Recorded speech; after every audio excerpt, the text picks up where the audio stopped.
Hello everyone, hope you're all well, and thanks very much for all the support of my videos, the likes, shares and comments. Today I'm going to speak about something that's been very contentious in Ireland, socially and politically, has been the hate speech bill, inverted commas hate speech bill.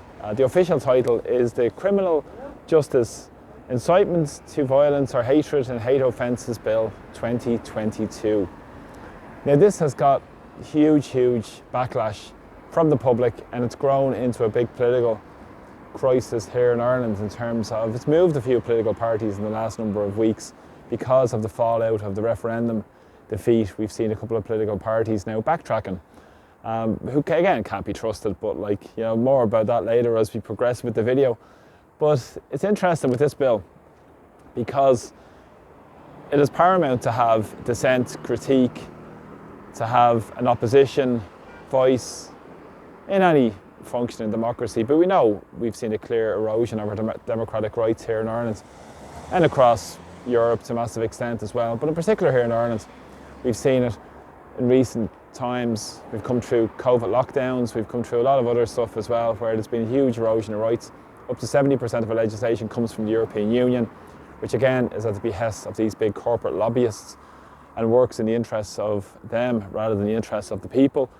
And we know about the basic rights of freedom of expression, which is copper fastened in Article 19 of the Universal Declaration of Human Rights, and also in the Irish Constitution under Article 40.6.1, which spoke about the right to freely express your opinions and convictions. Of course, this is restricted on the basis of the public order, or perhaps the common good, whatever that means. In practice, we know what it means when it doesn't go against the mainstream narrative. Ireland has always a long history of various forms of censorship. There's been censorship laws that have gone back up to 1929, the Censorship Publications Act, and trying to ban any material that's offensive, obscene, and whatever they see fit to ban. And we've seen that happen in Ireland over the last significant period of time, but in the context of what's happening currently with this hate speech bill, it's very important to note that this again is an attack on our basic right of free speech, our basic right of freedom of expression. I've spoken about in many videos about this, and it's also important as well. In this bill there's no definition of hate, but when does that ever matter when you consider a durable relationship? Hate, as people would know, is an emotion. For argument's sake, their football team could lose a game and they could say, I hate the opposition. But that's just a quick emotion that doesn't mean anything in practice. But again, this is what they're trying to do, ill-defined definitions. And also inciting hate, there's no definition towards that also as well. And issues like gender as well, in terms of definition as well, which is something that's lacking in the Irish political milieu at the moment. And under this so-called bill, they're looking for 10 protected characteristics, and they would include race, colour, nationality, religion, ethnicity, descent, sex characteristics, gender and disability. And again, as I've said, there's no definition of gender within this as well. But as I've said, it's created huge political backlash in the last number of weeks post the referendum fallout, where there was a resounding victory for the people against the Irish political establishment about their ill-defined, durable relationship. And not to mention the attack on carers, the attack on mothers, the attack on women. And it's interesting to note the background of this bill in terms of the push for it. Started back in about 2021, where there was key lobbying put in place by NGOs. Surprise, surprise, we always find NGOs at the end of the money train.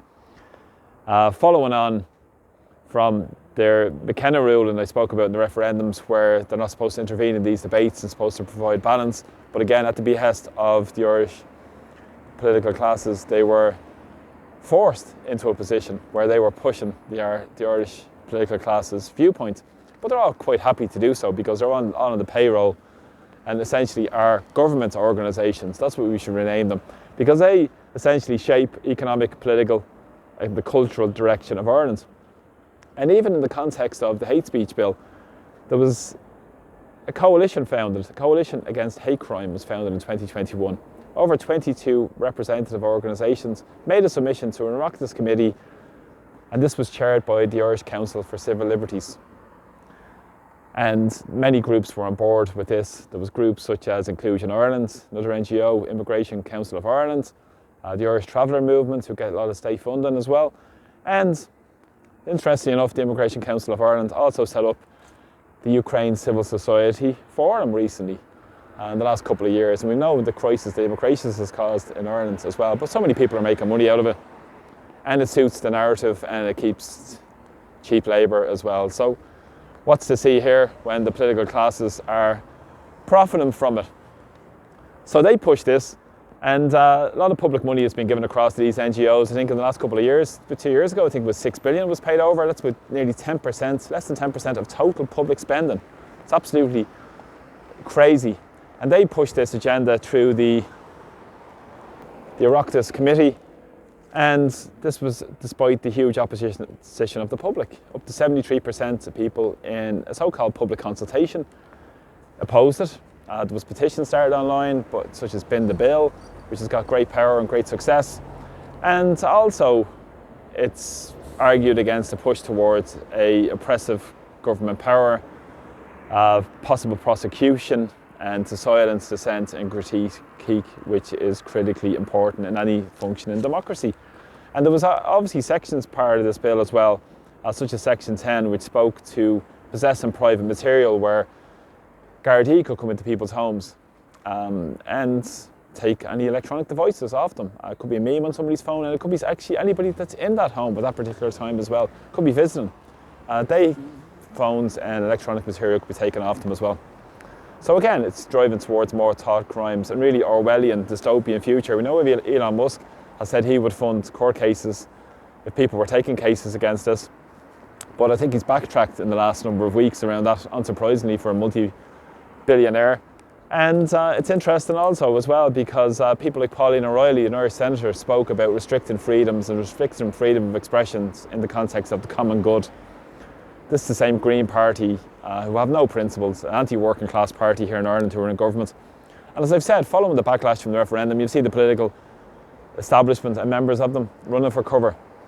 People like Willie O'Dea with Fianna Fáil, people like John McGuinness with Fianna Fáil, Michael Ring with Fine Gael last week at Simon Harris's conference in Fine Gael conference in Athlone last week. He spoke out against the hate speech bill and says they should scrap this and go back to the drawing board. People like Charlie Flanagan, I wouldn't hold much faith in, but he also spoke to this also as well.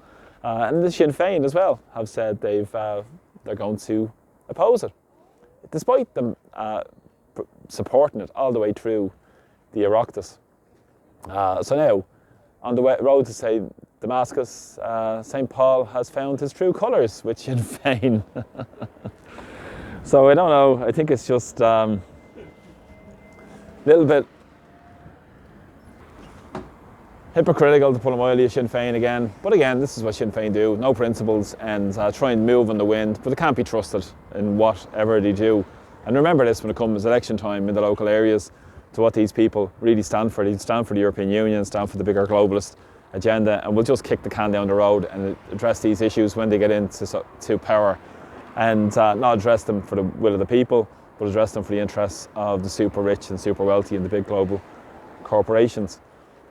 But as I've said, Varadkar is upset over this as well, because Sinn Féin, he says Sinn Féin have cowardice as well and all this sort of stuff. So yeah, we'll wait and see how this develops in the next period of time. But as I said, the hate speech bill is a huge attack on our basic human rights. It's a huge attack on our freedom of expression, which is constitutionally enshrined. As I said, it's limited by the so-called public order and the elements of the common good that O'Reilly spoke about. But again, they always use it in the agenda that suits their narrative, and they have the media behind them, obviously, as well. And on top of that, we've seen the move in Ireland, in particular in the last period of time, with the Digital Services Act. We've seen more draconian legislation pushed through, the Comisiún na Meán, which is our Ministry of Truth as well, that I've spoken in a video about, which is, again, is critically important that people, more and more people, are using their voices to speak out against what's going on in Ireland. Because people should have the right to speak whatever your opinion is, and it should be respected. And it's crucially important now more than ever as we see a bigger power grab by the elites in the European Union, with the big corporations who are moving towards, and want to move towards, this corporate fascist state where it becomes intolerant of having an opposing view. And it's vitally important and crucially important that we continue to use our voice to speak out whatever platforms we have. So again, thanks very much for the support on my videos. Thanks for the shares, likes and comments. Thanks for people who subscribe to my YouTube channel. Press like to my Facebook page. And if you like my videos, please support them through buying me a coffee as well. So from Dublin today, take care, and I'll talk to you all soon. Slán. Bye bye.